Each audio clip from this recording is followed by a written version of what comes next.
আমার উম্মতের ভিতরে যারা শিরিক না করে মারা যাবে, বিশ্ব নবী বলেছেন আমার উম্মতের কেউ যদি শিরিক না করে মারা যায় তাহলে আমার উম্মত জান্নাতে চলে যাবে।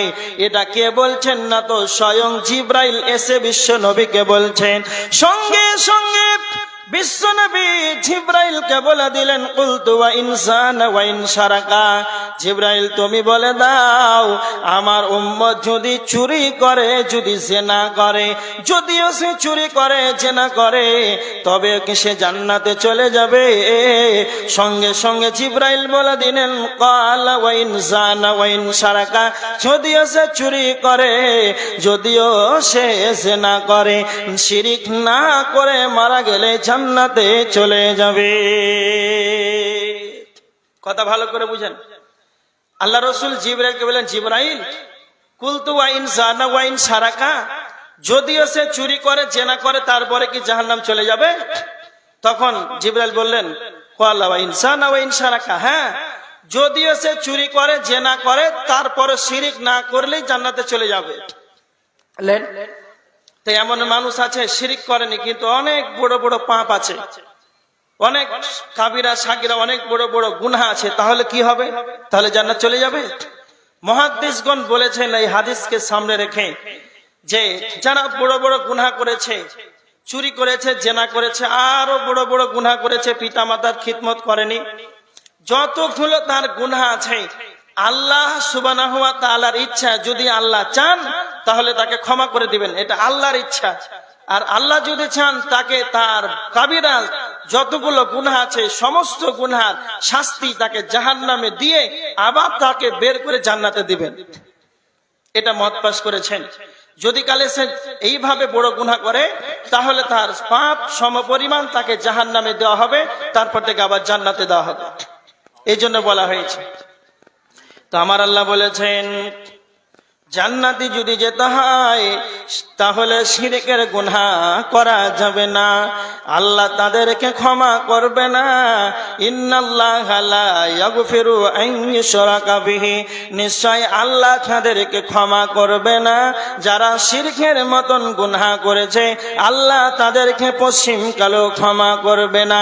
তিরমিজি শরীফের হাদিস, আল্লাহর নবী বলেছেন হাদিসে কুরসি, স্বয়ং আমার আল্লাহ বলেছেন হে আদম সন্তান, হে আদম সন্তান, তোমরা যদি পাপ করতে করতে করতে যদি আসমানের কিনারা পর্যন্ত যদি পৌঁছে যাও, আর যদি তোমরা পাপ করতে করতে যদি খালে তোমরা মেঘমালা পর্যন্ত পৌঁছে যাও, আর তার ভিতরে যদি শিরকের মতন গুনাহটা যদি না থাকে, আমি আল্লাহ তোমাদের সারা পৃথিবী পরিপূর্ণ করে ফেলেছো। দুনিয়া সমপরিমাণ তোমরা যদি গুনাহ করো আর ওই পাপের ভিতরে যদি আমার সঙ্গে অন্য কাউকে অংশীদার না করো, আমি পৃথিবী সমপরিমাণ তোমাদের ক্ষমা নিয়ে হাজির হব, আমি আল্লাহ তোমাদেরকে ক্ষমা করে দেব। কিন্তু যারা শিরক করবে আল্লাহ তাদেরকে ক্ষমা করবে না। এজন্য আমার আল্লাহ বলছেন যদি জান্নাতে যেতে হয় তাহলে এক নাম্বার, প্রথম নাম্বারই বললেন আল্লাহ তুশরিকু বিহি শাইআ, শিরকের মতন গুনাহ করা যাবে না। দুই নাম্বার আল্লাহ বলেছেন যদি জান্নাতে যেতে হয় ওয়াবিল ওয়ালিদাইনি ইহসানা, তোমার পিতামাতার সঙ্গে সৎ আচরণ করবে, তোমার পিতামাতার সঙ্গে ভদ্র ব্যবহার করবে। কেন? জান্নাতে যদি যেতে হয় তাহলে তোমার মায়ের সঙ্গে সৎ আচরণ করবে, তোমার আব্বার সঙ্গে ভালো ব্যবহার করবে। কেন? আল্লাহর নবী বলেছেন, হাদিস না তিরমিজি শরীফের হাদিস 1899 নাম্বার হাদিস, রিজাল রব্বি ফি রিজাল ওয়ালিদি ওয়া সাখাতুর রব্বি ফি সাখাতিল ওয়ালিদ। আল্লাহ সুবহানাহু ওয়া তাআলার নবী বিশ্ব নবী বলেছেন যদি কালে তোমার আব্বা মা তোমার উপরে যদি রাজি হয়, তোমার আব্বা মা যদি তোমার উপরে সন্তুষ্ট থাকে রে, তাহলে তোমার আল্লাহ তোমার উপরে সন্তুষ্ট হয়ে যাবে। তোমার আব্বা মা যদি তোমার উপরে নারাজ হয়ে যায় তাহলে আল্লাহ নারাজ হয়ে যাবে। জান্নাতে যেতে হলে আল্লাহকে রাজি রাখতে হবে।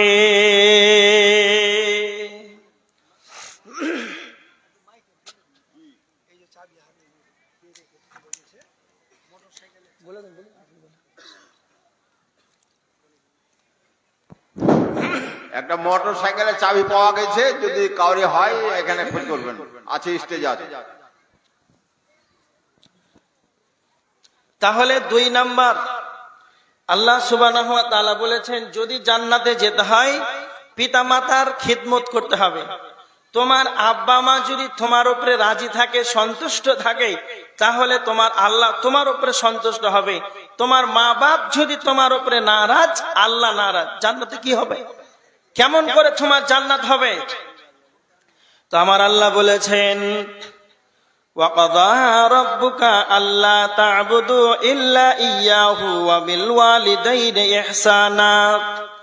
আল্লাহ সুবহানাহু ওয়া তাআলা বলেছেন আল্লাহর নির্দেশ, বান্দা তোমরা আমাকে ছাড়া অন্য কারো ইবাদত করো না, আর আমার ইবাদতের পরে ওয়াবিল ওয়ালিদাইনি ইহসানা, তোমার পিতামাতার সঙ্গে সৎ আচরণ করো, তোমার আব্বা মায়ের সঙ্গে সৎ ব্যবহার করো। তারপরে আমার আল্লাহ বলেছেন ইম্মা ইয়াবলুগান্না ইউদাকাল কিবারি আহাদুহুমা আও কিলাহুমা ফালা তাকুল্লাহুমা উফিন ওয়ালা তানহারহুমা।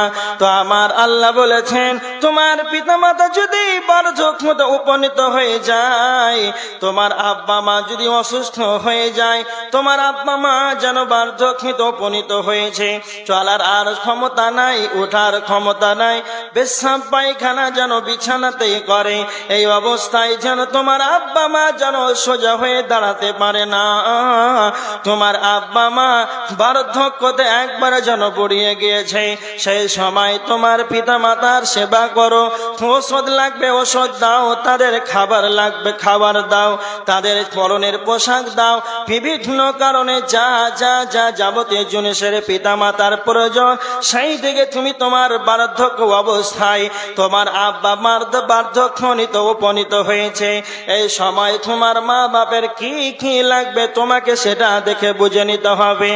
আর তোমার মা বাপের সঙ্গে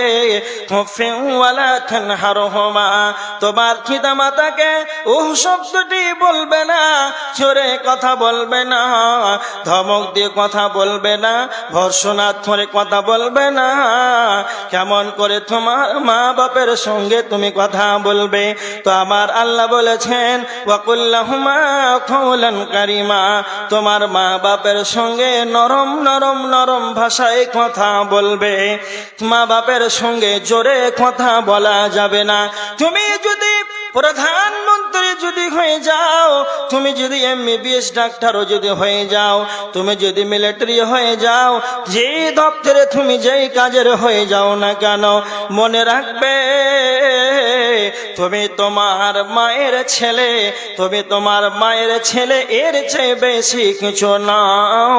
এই জন্য মনে রাখতে হবে তুমি যে শ্রেণীর মানুষ হও না কেন, তোমার মায়ের সম্মুখে উঁচু কণ্ঠে জোরে কথা বলা যাবে না, তাদের সম্মুখে নরম নরম ভাষায় আদবের সঙ্গে কথা বলতে হবে।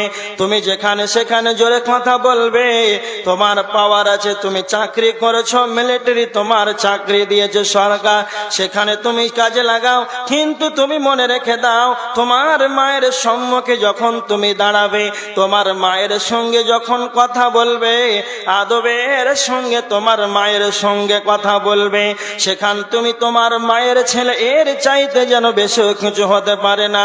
মায়ের কতটা মর্যাদা রয়েছে, পিতা মাতার কতটা মর্যাদা রয়েছে, আল্লাহর নবী বলেছেন, মিশকাত শরীফের 67 নম্বর হাদিস, আল্লাহর নবী বলেছেন ওয়ালা তাউকান্না ওয়ালিদাইকা ওয়া ইন্নামরাকা আনতা খুরজা মিন আহলিকা ওয়া মালিকা। তোমার আব্বা মা যদি বলে আব্দুল্লাহ, আব্দুর রহমান, তুমি তোমার পরিবার ছেড়ে, তোমার সন্তানাদি ছেড়ে তুমি বাড়ি থেকে এখনই বেরিয়ে যাও, সঙ্গে সঙ্গে তুমি বাড়ি থেকে বেরিয়ে যাবে, দ্বিতীয়বার কথা বলতে পারবে না, আব্বা মা আমি কেন বাড়ি থেকে বেরিয়ে যাব। এই কথাটা ভালো করে শুনে নেন, পিতা মাতার কি মর্যাদা বিশ্ব নবী দিয়েছেন। আল্লাহর নবী বলেছেন, তোমার মা বাপ যদি বলে আব্দুল কাইয়ুম তুমি এই মুহূর্তে বাড়ি থেকে বেরিয়ে যাও, এই সময় তোমার মায়ের কথা শুনবে, বাড়ি থেকে বেরিয়ে যাবে। দ্বিতীয়বার তোমার মাকে তুমি বলতে পাবে না আব্বা মা কেন আমি বাড়ি থেকে বের হব। এই বলার ক্ষমতা বিশ্ব নবী, এই বলা বাক্যটাও কথা বলার ক্ষমতা দেয় নাই। তোমার মা যা বলবে তোমাকে তাই শুনতে হবে। এটাই বিশ্ব নবী বলেছেন তোমার পিতা মাতার কত মর্যাদা রয়েছে।